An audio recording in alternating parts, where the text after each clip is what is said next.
we lost a really good friend. If you didn't know her, just an awesome lady, Wawa, and she died of hypothermia due to exposure. And that was kind of the reason why I wanted to do this. So what you see here is some stuff that I've got together for you guys. Does anybody here carry a survival kit? What's in a survival kit? A survival kit is things to help you make shelter, to help you gather water, to help you build fire, to help you gather food. So that's your survival kit. There's 4 main components of a survival kit, and that's the ones I just stated. So everybody grab an Altoid kit or an Altoid tin. Everybody grab, if you don't already have one, grab a space blanket, grab a compass, grab a couple of these water purification tablets. Just break off a couple. So what's the difference between them? They're not anything. There's nothing. Just 2 different brands. Grab a couple of these. These are cutouts from inner tubes, bicycle inner tubes. Back in the Marines, they were known as Ranger bands. That's exactly right. And you want to you want to try to fill your little Altoid tin with as much as you can that's going to help you in a survival situation. I was going to have mine out here so you could look. Yeah, there's a couple. There's a difference between a first aid kit and a survival kit, but they kind of go hand in hand.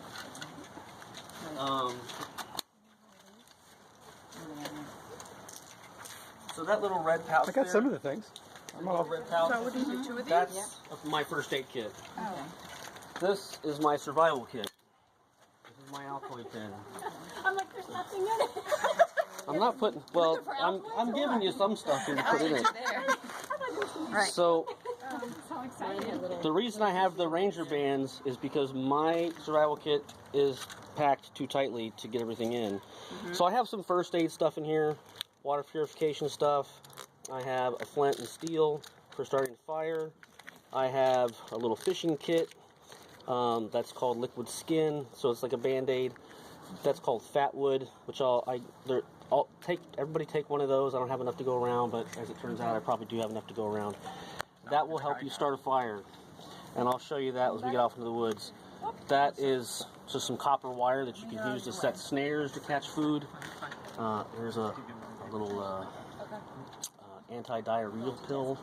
It's one of the big problems you might have in the backwoods. But anyways, so your homework assignment that I'm going to send you off with your tin, and again, everybody take one of these, everybody take a button compass. If you don't have one, take one of those. Hey, and take some Altoids too, I have a lot. And take some water purification. These are what are known as Ranger bands. When you fill your Altoid tin with all of your stuff, it might not close that great. So you put those around and keep it closed. But just take 2 of them. There's 3 of them. Entire tube in a Previous life. Those make the most durable, long-lasting rubber bands money can buy. So do you want extra tubes when we have them? Yeah, sure. If you have more, no, keep them for yourself. Well, Sit down one day watching whatever and just cut them up into strips, and there's your rubber bands. But so when your tin gets full, don't be scared. Keep putting stuff in it. But anyways. A little medical tape goes a long way. I used to have some drops for if you wear contacts, like having some drops for your eyes. They make these really, really tiny little things. That's a good idea, but I figured if my eyes started bothering me that bad, I would take my contacts out and throw them in the woods. And then just go without. So that's my survival kit. One of the things that I read online that's a good item to have in the survival kit is one of these. You can buy them at Dick's Sporting Goods. They're like $3. You make slingshot out of them. And, you know, as far as food gathering. I was going to make a joke like a slingshot. Yeah, that's exactly what it's for. What it is. The other thing I want to talk about before we go look at our shelters and then disappear into the woods is what I call my core kit. Your core kit should be something that you never go anywhere without. When you go hiking, whether it's a day hike or a backpacking trip, you always have it. And depending on what the weather is or what the terrain is, maybe you can add stuff to it. If it's colder out, maybe bring some extra clothes. Part of my core kit is food also, and the sound of a knife slicing is my text notification. That's what that was. So my core kit is my survival kit, and also my first aid kit. A poncho and an emergency space blanket is part of my core kit, and then either a multi-tool or a fixed blade knife, or both.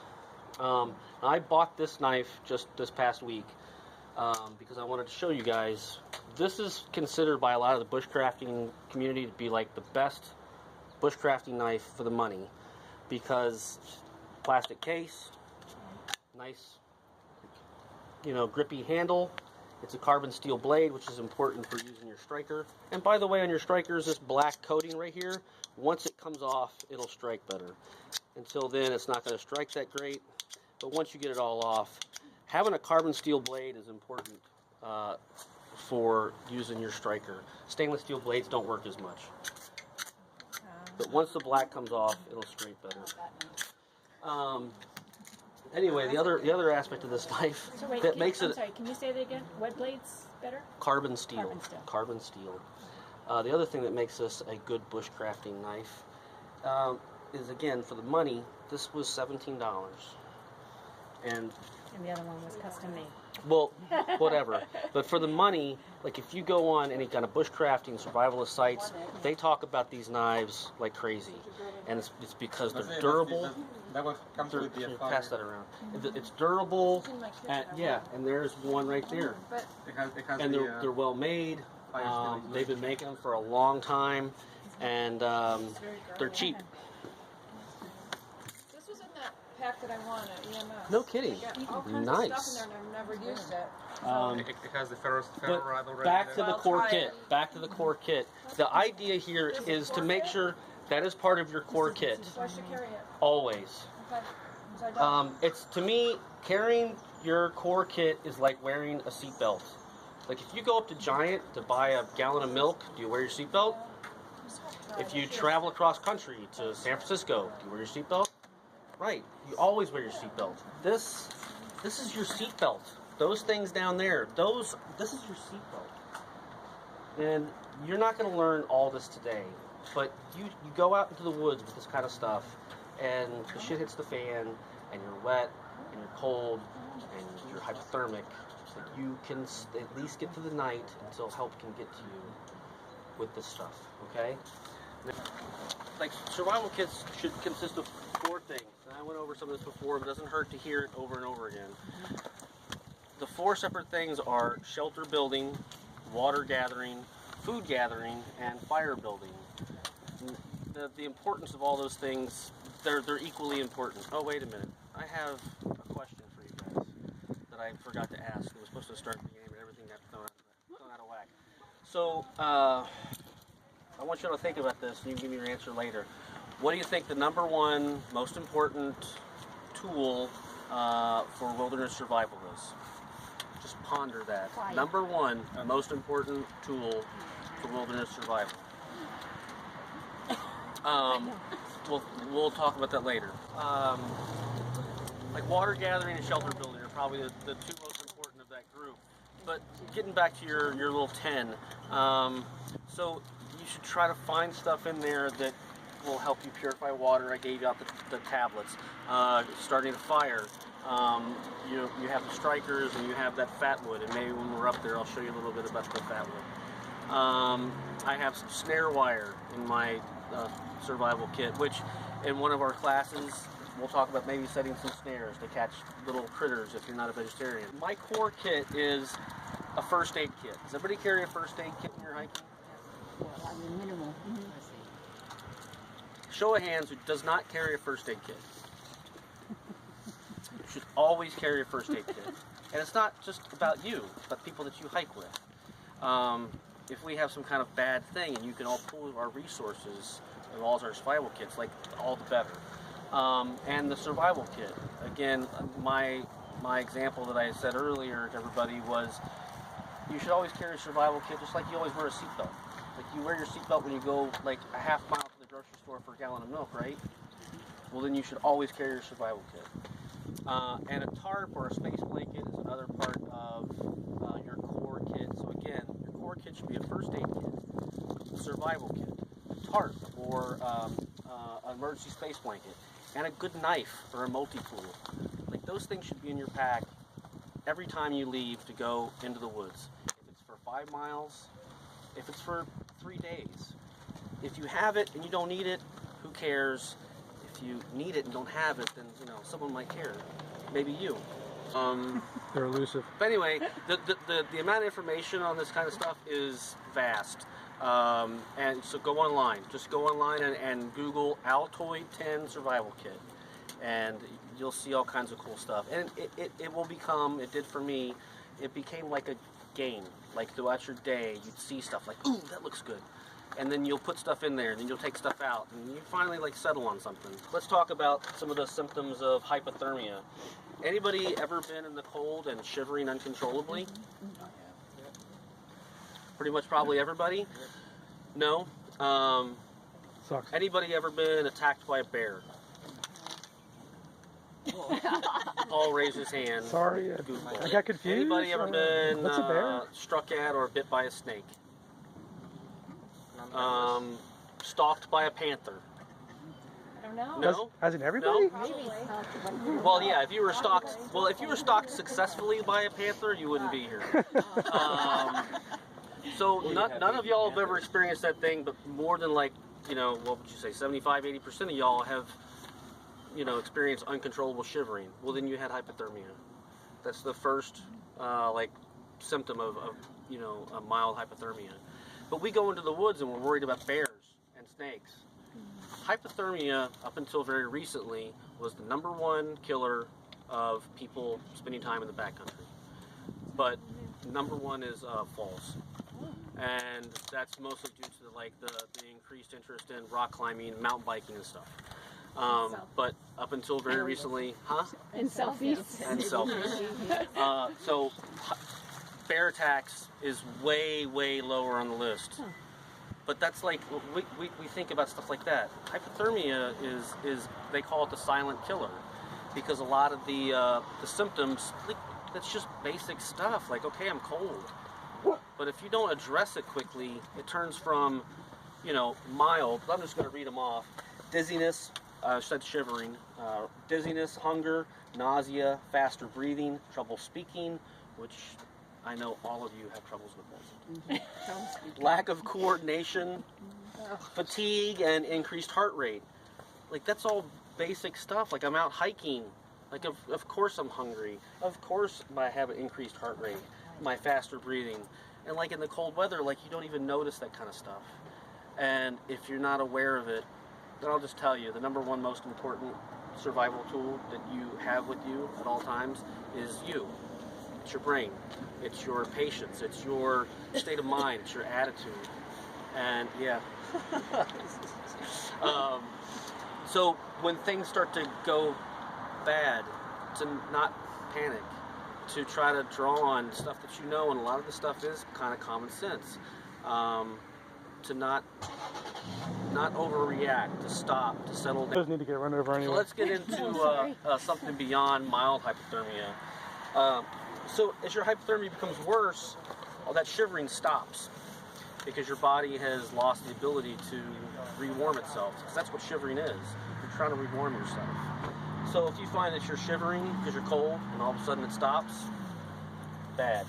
Again, confusion and poor decision making, that's one of the things that is the worst about hypothermia is you get to a certain point and you start doing dumb stuff, like taking off your warm clothes.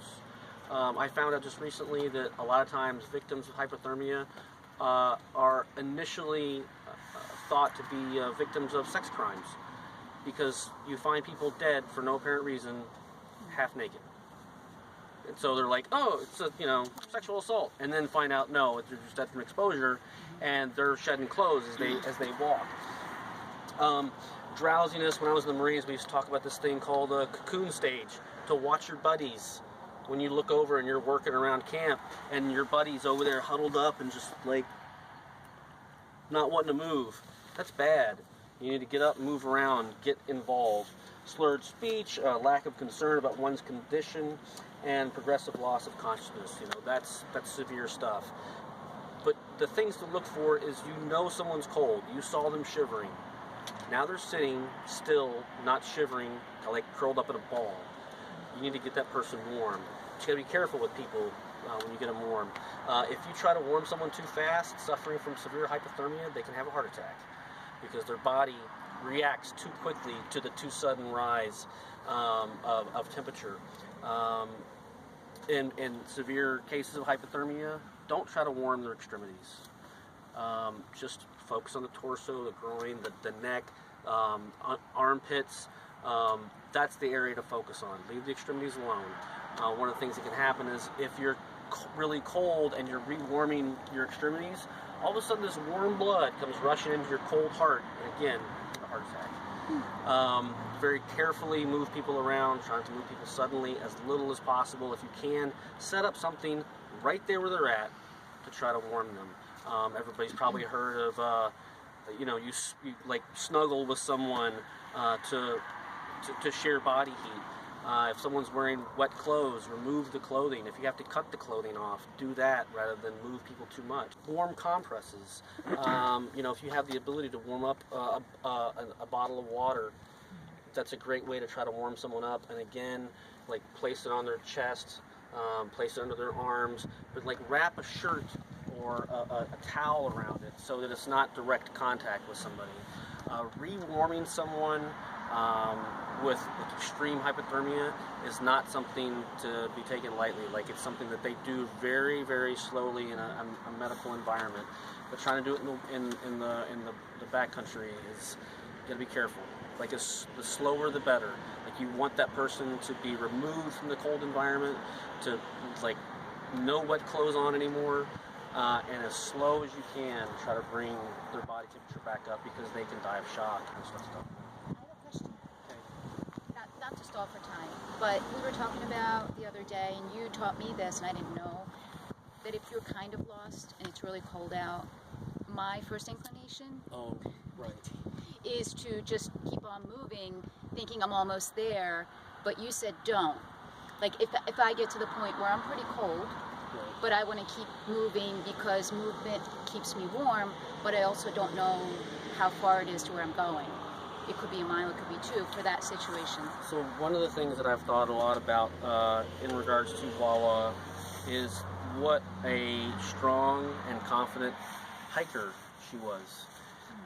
That was probably not... strong, confident hikers often succumb to hypothermia because you think, I got this, I can handle it, and you keep going. It's people that are unsure of themselves. Like, they're the people that are like, you know what, maybe I should take it easy and back off this and take care of myself. But people that are like, hey, I got this, you know, I'm a badass. Oops, sorry. And they just keep going, and then you find them the next morning, you know, leaning up against a tree, dead. So yeah, to your point, Dilek, if you are hiking in a cold environment and you're wet, you're cold, and you don't really know how far you have to go. You think you know how far you have to go, but you're not sure. Like, your best bet is to stop. Like, unless you can see your destination, but you think, like, well, it's over that hill, but you can't actually see it, and it's dark, you're wet, you're cold, you're already shivering, things are not good, just stop. That place is going to be there in the morning, okay? Like, don't take that risk. Are there any other questions? I led a rain hike 2 years ago, and it was supposed to be warm enough for a rain hike, but there was more wind. The rain was actually going sideways, so it was actually colder than expected, and we all started really getting shivers.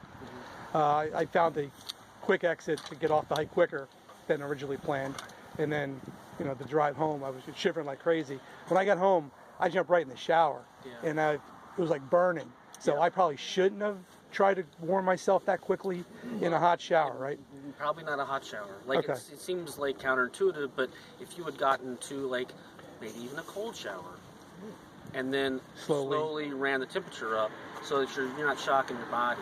Gotcha. I did read a thing the other day that about the shedding of clothes when you have severe hypothermia, and like there's no real good explanation as to why that happens, but there is some theories that that is like a last-ditch effort for your body to try to, like, it knows it's going down, and so as a last-ditch effort it will like send blood out to your extremities to try to like, hey, wake you up and let's go. And suddenly you feel this burning sensation on your outer extremities, and so you feel hot, and so then you start shedding clothes because you're also very confused and your judgment is crappy. I had another point that I was I've heard that the people that were found dead of hypothermia were also found not only clothless but in water. Yeah, water is horrible for bringing on hypothermia because maybe they're trying to cool off in the stream too. Oh yeah? I've heard that they were also not only naked but found in streams. Huh. I can see that. I mean, again, like a lot of the falls that are attributed to the person's death, they believe that there's probably a certain percentage of that there's a person that is suffering from extreme hypothermia that has wandered off the trail and then fallen off a cliff. And the cause of death is like blunt force trauma. But really, it's hypothermia, you know, indirectly. So yeah, there's no telling what kind of silly. I mean, I've heard of so many stories of people being found with all the right equipment, but they died of hypothermia because they started taking it off. Today is a really good day to think about hypothermia because more people die in weather like this from hypothermia than in like super cold weather. Yeah, because if you go hiking and you know it's super cold, you're prepared for it. Like you bring stuff for it. Hey, it's 50 degrees out. Well, it starts raining, and it only takes like 5 degrees of temperature drop for you to start slipping into a hypothermic state. So that just it reinforces the idea if you have a core kit of stuff that you always carry with you, regardless of what the weather's like. And as the weather starts to warm up a little bit, we'll start about talk about heat injuries, because that's important, just as important as hypothermia.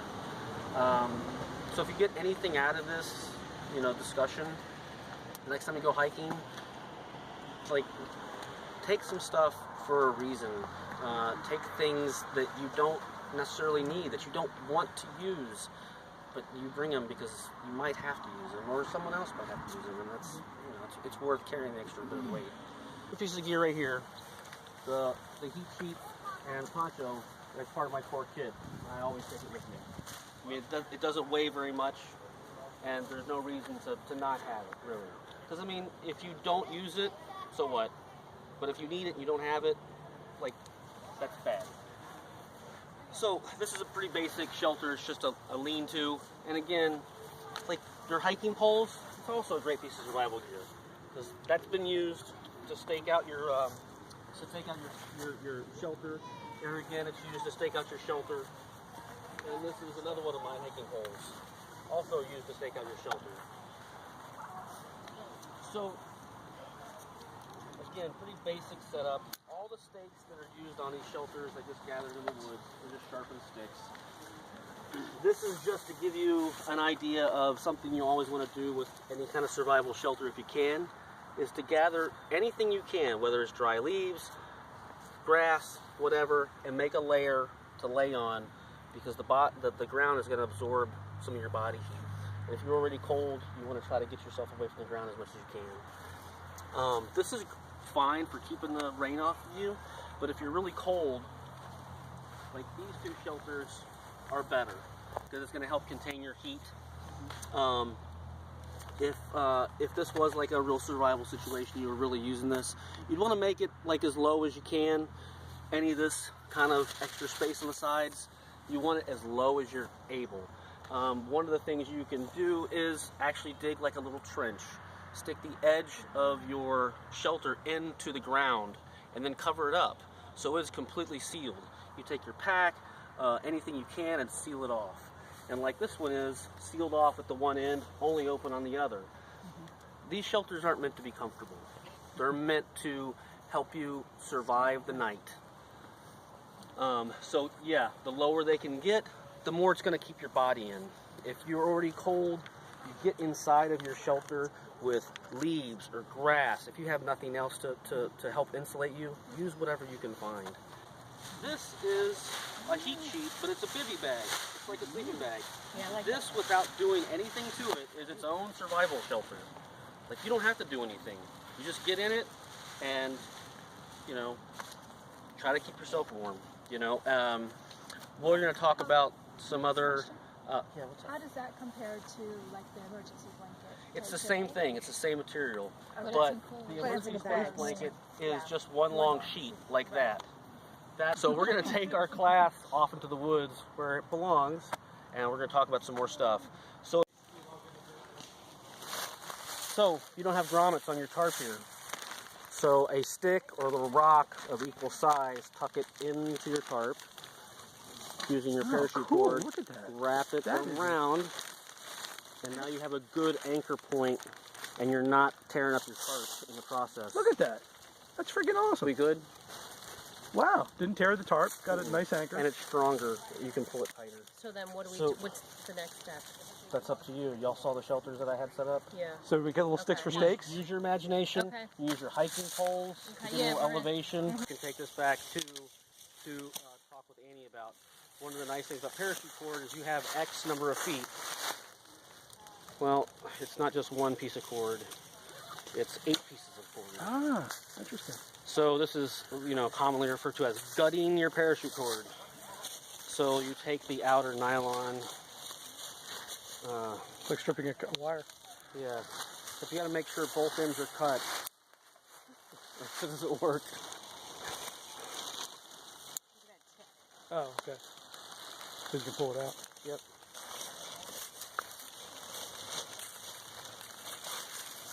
So if you only have a little bit of cord, you can, Make more. you know, have a lot more cord if you gut it.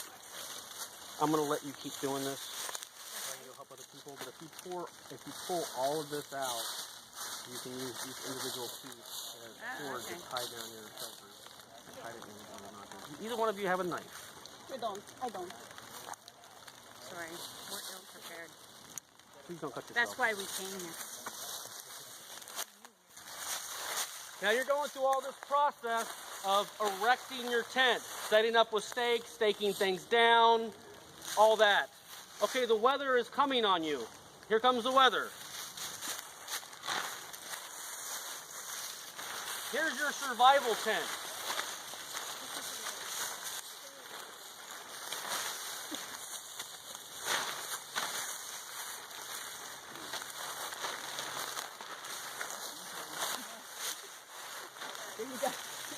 That's it. But the Like, wing will roll it out in no You time. hold it down, tuck it around your body. Sit on it. But, I mean, the point is that here comes the weather. Things are looking bad. Time is of And the if essence. you're not willing to, like, okay, you know, normally I would have set this up and take the time to have it make it look nice and like a picture and like the ones that I had set up down there, who cares? Like, that doesn't matter. What matters is you're out of the weather. So you take your tarp, you take your space blanket, you put it over you, you use this to give yourself a little bit of headroom and just get under it. That's all it has to be, under the shelter. So I'll set one up, like, nicely. And I'll use Dave's hiking poles. Well, you just took my tarp. That's okay. That's cool. I'm just gonna go hiking with that. Get them, Paula. Just lower your poles. This is going to be my tent area.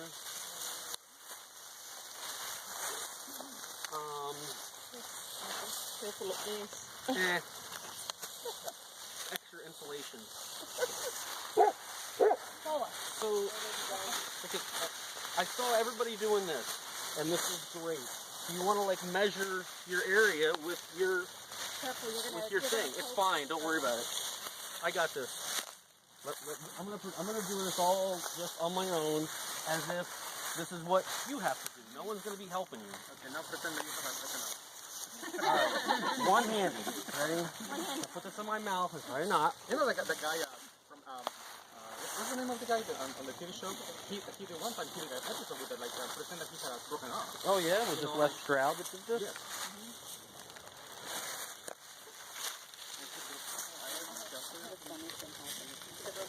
Well, keep the hand, not to use the gun, you know. You can use your own natural surroundings, all the better. This is one of the greatest things I've learned today, this whole thing. That's awesome.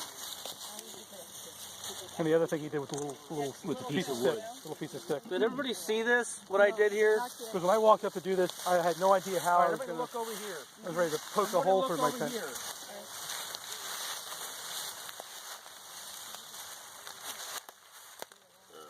I'll just use this. So, you don't have any tie downs. Tear your emergency splay spake, but if you can avoid it. So, I'm going to actually do a class one of these times on knots. Yeah. So this is just a slip knot. This is nothing fancy. Oh, okay. And to make it a little more secure, if you tie it off with the overhand knot at the end, it won't come undone. So anyway, here's your hiking pole. And then you put the loop over the hiking pole and over the heat sheet, and then you tighten it. That's awesome. That's a lot stronger. You're not tearing anything up. Now I need my tent pole.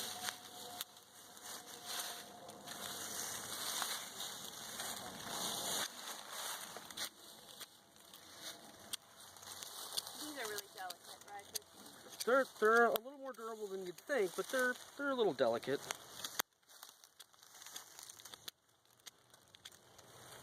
Is there no throwing knives inside the tent? No, you can totally throw knives inside the tent. I encourage it.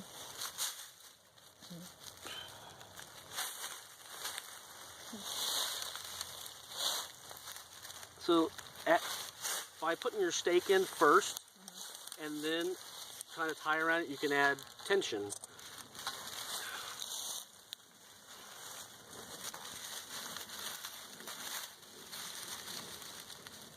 Again, another class one of these days on knots, because you're like, what's he doing there? What's that knot? Don't worry about it. Like I said earlier to somebody, if you can't think of the right knot, do a Navy knot, which is you just tie a lot. I've watched this over here that are great for tent stakes.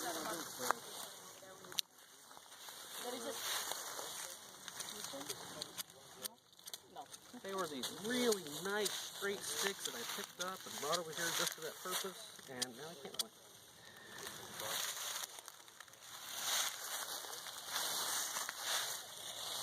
You gotta watch when you're setting this up from side to side, because if you pull that center pole too far, so set one side kind of loose, then the other side is where you add the tension, because now you've got the support of the one side to keep it from tipping over.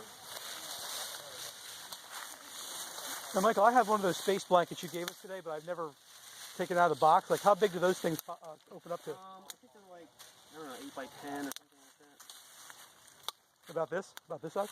Yeah, they should be probably the oh, same. Good. Okay, so I've always... That other one that you had over there was almost like a sleeping bag. What's that called? It's made by the same company.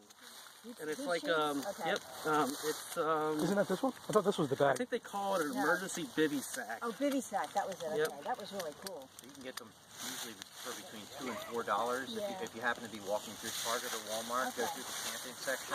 So as I said a minute ago, about now add the tension. You did the one side loose, now you're doing the opposite side. Put the stake in first. Don't break it. That's what you don't want to do. It's a good example of what not to do. Another reason to carry a knife or a bigger knife.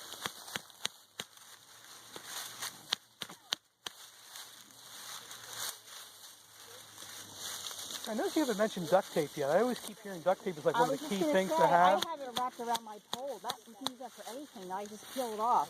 You know, duct tape is a class all by itself. Is it really? But I have So is that one of the key items?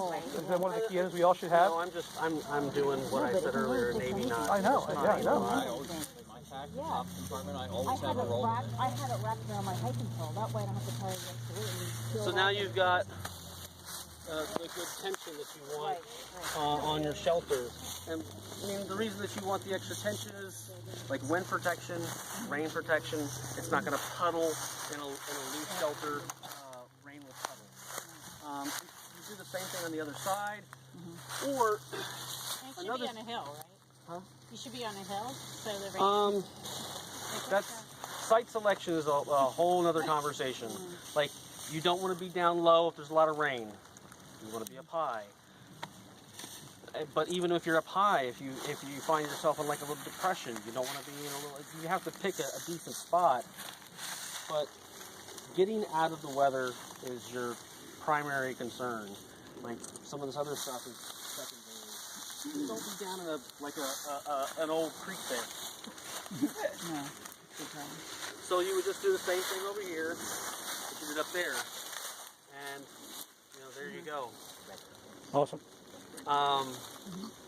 One of the things that I've done in the past is you alleviate this entire end. You don't do this at all. You've got your front where you great. You just get rid of that, stake it down tight, and then you're done. In other words, Close by. I mean, Renee's is obviously, whatever, show off. But as far as with what I gave them and setting it up, that's awesome. Because the line has got you a little bit of headroom, but you've got all your gear inside. You've got it covered up on the one end so the wind's not blowing it around as much. And bam, you can get under it.